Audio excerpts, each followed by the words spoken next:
Hi everyone, welcome to Interchange. I'm Dan Jones. Thank you so very much for joining us.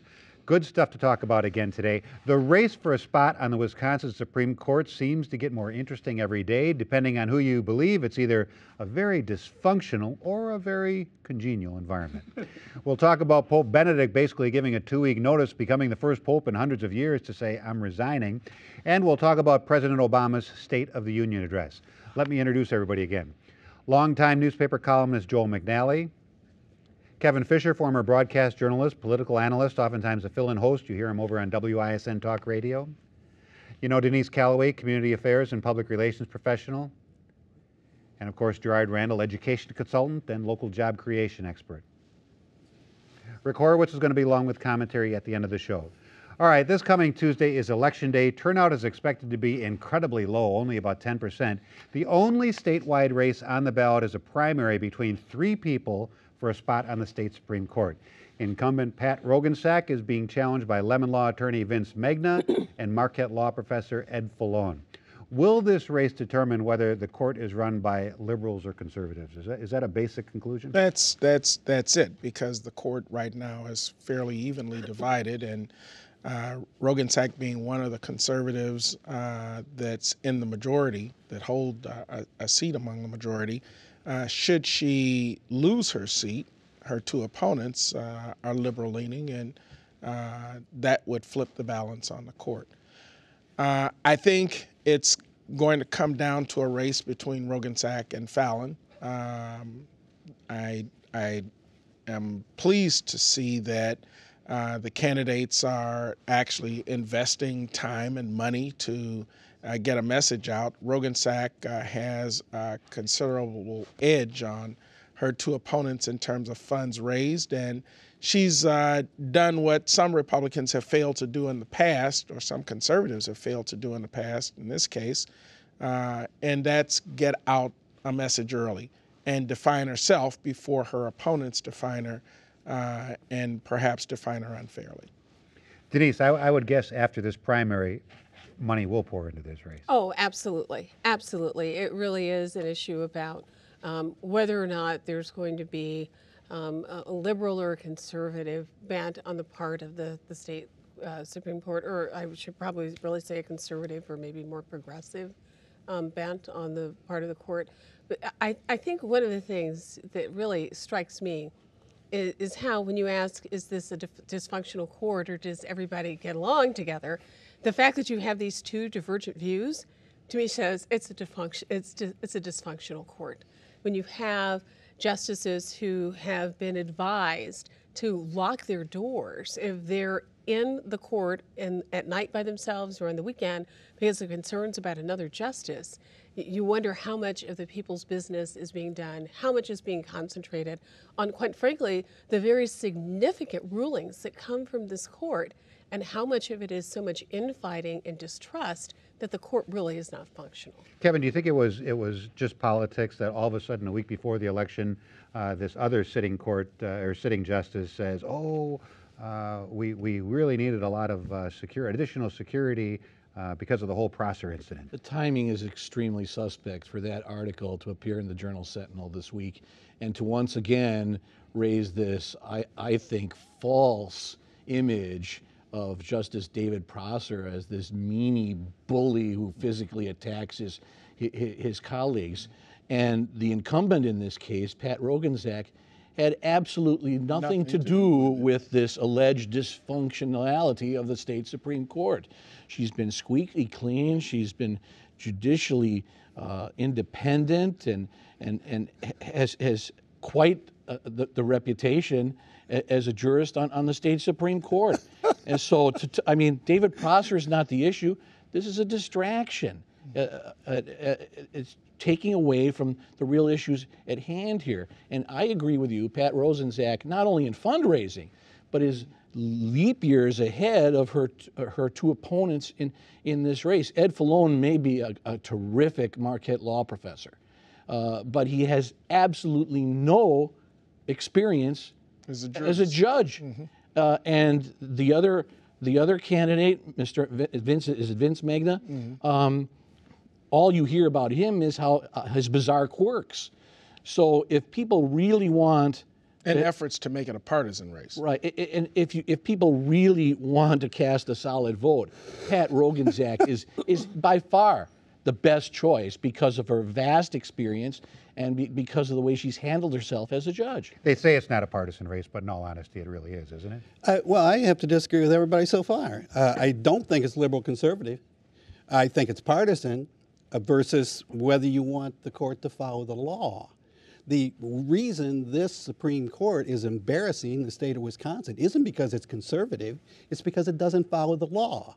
It's because one justice tries to strangle another justice. It's because they vote to change their rules so that they can actually sit on cases that their campaign donors are party to. It is corrupt, it is dishonest, and I respect conservatives, honest conservatives, too much to say this bunch is representative of conservatives. It is a total embarrassment. Yes, Patience Roggensack has a lot of money. You know why? Because the Wisconsin Club for Growth, a right-wing Republican PAC, has bought $110,000 worth of ads for her, because the former executive director of the Wisconsin Republican Party is her campaign spokesman, because someone from the Republican National Committee is also running her campaign. It is a right-wing Republican campaign, and to say that her behavior has been exemplary, good God. This is a woman who when another woman on the court was attacked by a justice, denied it happened. We have reports that say it happened. We have the increased security because the majority on this court is in a total embarrassment, and any honest Republican in this state ought to be embarrassed by it. You shouldn't say that these people are representative of conservative Republicans in Wisconsin. Ed Fallone, a law professor, you say he hasn't been a judge, but he knows the law, and he wants to restore law to this court instead of the partisan ugliness that majority is demonstrating all the time. And the fact that he hasn't been a judge may actually be a benefit, quite frankly, because if we're taking a look at the way the judges on this court, those people with experience, have acted, having somebody who doesn't have that kind of background or baggage may actually be a good thing. Certainly not professional the way they've acted. Fallone has been a liberal activist for much of his professional What do you mean by that? The fact that he is Latino and works in Latino organizations, that isn't liberal. That is community participation. The bent that he wants to take on the law is liberal. It is liberal that he would the law to the Supreme Court? Maybe your version of the law, but the version of the law that Patience Roggensack has advocated for has been the law primarily as the law was written and intended. If you look at the amount of money that's coming into the race, take a look at the fact that one of the races, statewide races, where there isn't much talk about, and that's the race for state superintendent of public instruction, that's a foregone conclusion almost. And as a result, any money that would have been devoted to keep that seat in the hands of Tony Evers' seat, correct. That seat now has a lot of money freed up to flip over in the state Supreme Court race. And after the primary, I bet you're going to see a whole lot of folk that will line up behind the liberal-leaning candidate with just as much money as Roggensack. Is there any question that it is unethical for justices on the Supreme Court to sit on cases in which one of the parties has contributed an enormous amount of money to their campaign and have even run ads, TV commercials for them?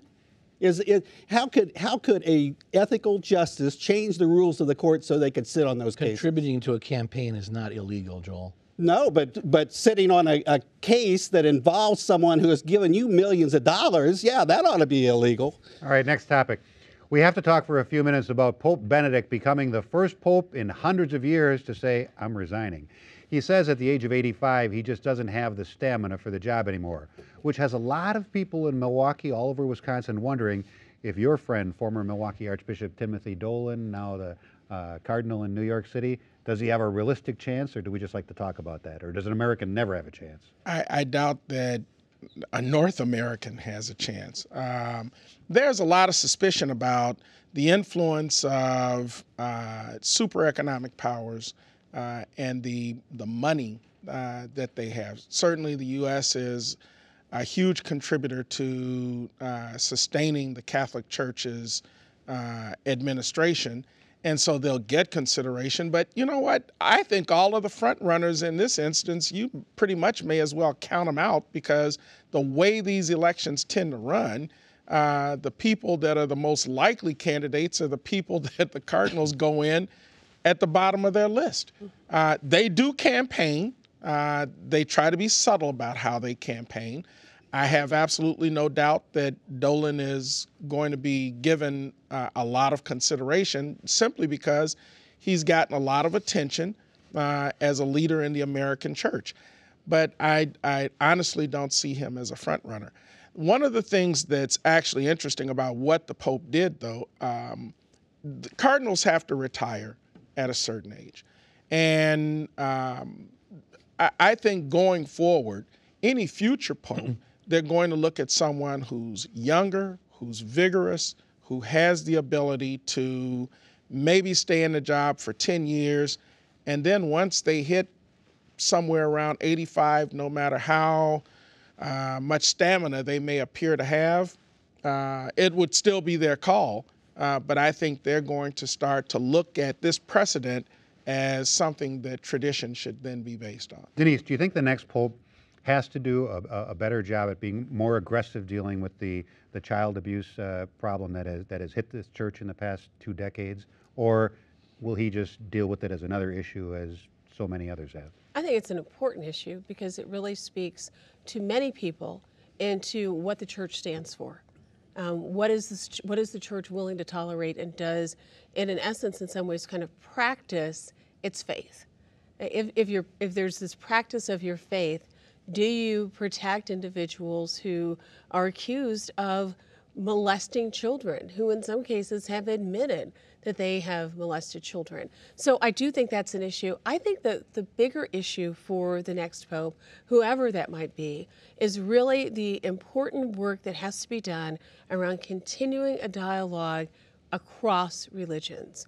The work that John Paul II did, and that Benedict has done to an extent, to really reach out to Muslims, to Jews, and to really begin to have some discussions about how, as religious people, we work in this world in which we all live. And I also think, one of the challenges they're going to have when they're picking a new cardinal or a new pope is the fact that you have this incredible growing influence in Africa and in Latin America, where I think that is, quite frankly, where the future growth of the Catholic Church is. And nearly every observer, Kevin, that watches this closely says, don't hold your breath if you think the next pope is going to push for women priests or push for allowing priests to get married. That's not going to happen. I think in this day and age, you have so many church bodies that really strive to be viewed or considered modern, and that wasn't this pope. He was not a man of the times. He was not a man of the New York Times. He had a philosophy that he was not going to bend any rule or principle just to be popular or hip or with it or contemporary. And fervent Catholics, I think, honor and respect him for that. So I don't see the next pope coming in and being radically different from this pope. But talk about your 2-week notices.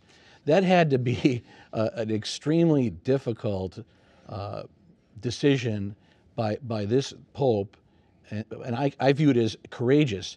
And the news media often, I think, misuses the word historic, but in this case it is historic, his decision, and good for him. He decided that the mission of the church needed a younger person with more vitality, and it wasn't him, and he was going to put the mission of the church ahead of his human body, and I respect him for that. Do you think the Catholic Church is as relevant in the world today as it was 50 years ago? Absolutely not, and it will become even more irrelevant under the next pope, because you won't hear me say this very often. I actually agree with Kevin that the next pope will be very much like this pope.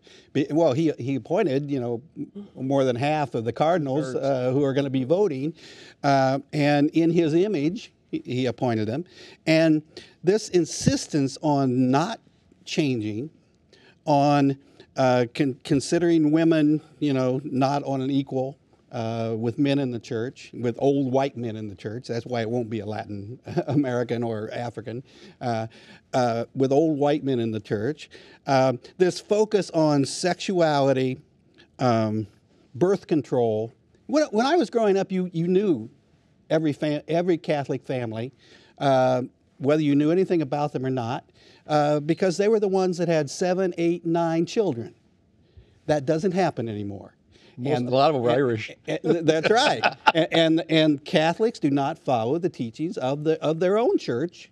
However, the hierarchy of the church tries to put those teachings into law, so we will all have to follow them on birth control, on abortion, things that their own following aren't obeying them on. They want to make illegal, and it is the way that they have treated women in the church.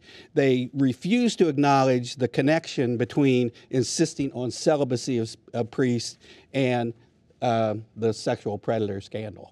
And they shouldn't. Modernizing the church, they're just going to become more and more irrelevant. They say one of the big issues for the Catholics right now is the European church, like the American church, the Catholic following are not obeying those orders. And yet there are still 1.2 billion strong that are growing, and that are firm believers. Growing mostly in Latin America and Africa. Well, so don't rule out a Latin American or African pope. I see that as a possibility. All right, let's talk about President Obama's State of the State address the other night and how he proceeds with the presidency from this point forward. He's got a pretty lengthy agenda and some momentum following his reelection, but will the Republicans in Congress just try to neuter him for the next 4 years? Who do you want to give that one to? You're on. I think around issues around debt and taxing, there's going to be some continued combustible conflict between the two. I don't see that getting resolved because they're coming from such diametrically opposed positions. I think that they are going to come to some resolution around the entitlement programs, because those are far more pressing, and both parties have an interest in getting to some resolution on that. And frankly, if you put the clutter aside, there's actually a lot more that they agree on than what they disagree on. They do agree, for example, that there has to be some adjustment on the age. There's some agreement that there has to be some adjustment around dealing with the haves that are receiving benefits like Social Security, and so there will be some kind of means testing. But I think overall, in foreign policy, there's clearly going to be a lot of dispute around the approach that the president outlined, particularly with the adjustments to the military that he's proposed. So, yeah, there's going to be some contention, but I think that there will also be some areas where there's some significant agreement in the next 2 years.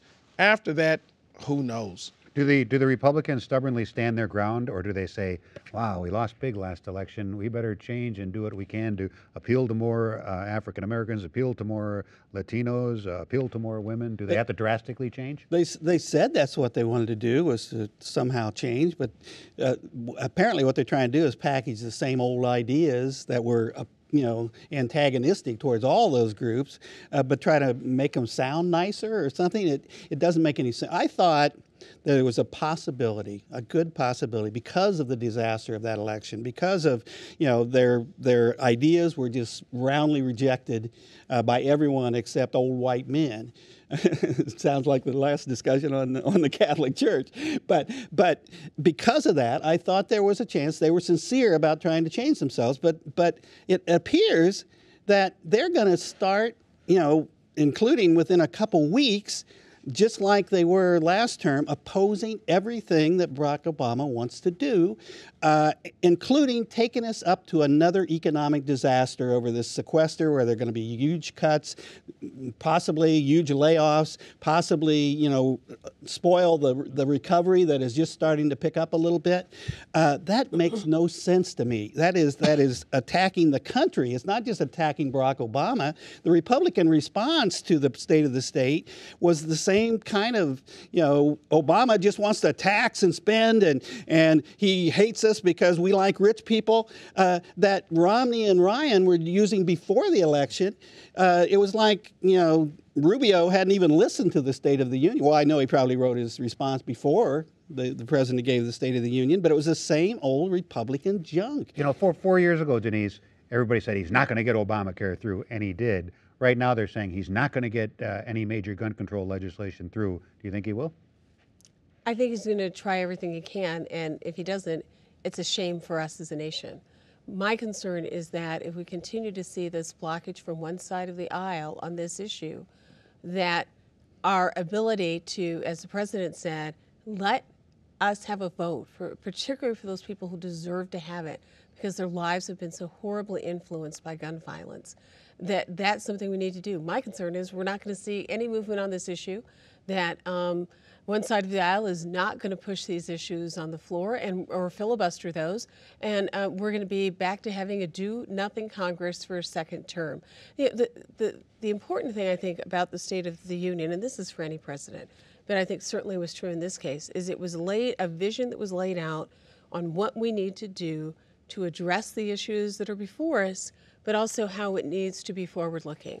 When you talk about calling for universal quality kindergarten and preschool for every child, that prepares the next generation of Americans, but it also saves us money. For every dollar you spend in early childhood, you save $7 someplace down the road. I found it interesting, Kevin, when Justice Scalia says, I don't even go to these things. I don't go when it's a Republican. I don't go when it's a Democrat. I think it's just a show. I think there are some members of the Wisconsin legislature that would agree with that as it pertains to State of the State addresses as well. But they are important. We do need to hear from our president as to his views about where we are and where we're going. And every year that President Obama has had one of these addresses, I find myself listening and I say, he sounds, in just occasional instances, he sounds very fiscally conservative. I like what I'm hearing when he said the other night that government can't solve all of our problems. He's right. When he says we don't need, we need smarter government, not bigger government or smaller government. We need smarter government. That's true. We also need functional government. But then he contradicts himself over and over again when he says things like, well, nothing I'm proposing here will cost a single dime. Well, preschool for every kid in America, that's going to cost heavily. But it all depends on what changes you want to make to allow that to happen. There's no government program that I am aware of that doesn't cost something. But economists tell you that pays for itself. And even this week, you had a federal government report saying that it's questionable the benefits of Head Start, and then we're going to launch this, and then we're going to launch this program, and that's going to break the bank even more. It's not the same thing. One more reaction now to the president's speech. Do you remember that old line about how much you can get accomplished if you don't care who takes the credit for doing it? Well, Rick Horowitz was remembering it too. Rick? If you'd asked me last week, I'd have put it this way. The only way Barack Obama was ever going to say the word Oklahoma in public was if you asked him to name his 3 favorite Rodgers and Hammerstein musicals. But nope, there he was at the State of the Union, no less, with a big shout out to Oklahoma and Georgia, too, for their highly successful early education programs for 4-year-olds. The president was holding up Oklahoma and Georgia, bright red states with bright red governors and legislatures, as shining examples, models for the rest of the country. How do you give all our kids a good start in life and a fair chance to succeed? You couldn't tell if he was trying to inspire his audience sitting there or embarrass them. I mean, it's got to be difficult for Republicans to attack policies and programs, proven workable, valuable policies and programs that come from their own side of the aisle, right? Difficult, but not impossible. Romney care, anyone? Cap and trade? Which is why I hope he was trying to inspire, because those folks certainly don't embarrass easily. And by nodding to Oklahoma and Georgia, I'll bet he was trying to remove one of the GOP's major objections to this early education thing and to so many other things. Barack Obama might get some of the credit. You saw that Washington Post poll that came out recently? They asked people about a variety of specific policy proposals. They described them the same way each time, but with half the people they added the words, Obama has proposed. And guess what? When they added Obama has proposed, Republican support for some of those policies fell right off the table. The same way certain Republican governors have been turning down funding for things their states really need. Trains, for instance, just so they don't have to take any of that Obama help. Or turning themselves into contortionists, setting up state health care programs that they won't have to call, heaven forbid, Obamacare. But that's what it's like these days in Republican land. If he's for it, they're against it. Great. So, you know how states all have these liaison offices to manage their dealings with Washington? Some of them might be happier with money laundering offices, you know, just to be on the safe side. Well, thanks, Rick, and thank you so very much for watching. Stay warm. Enjoy the rest of your weekend.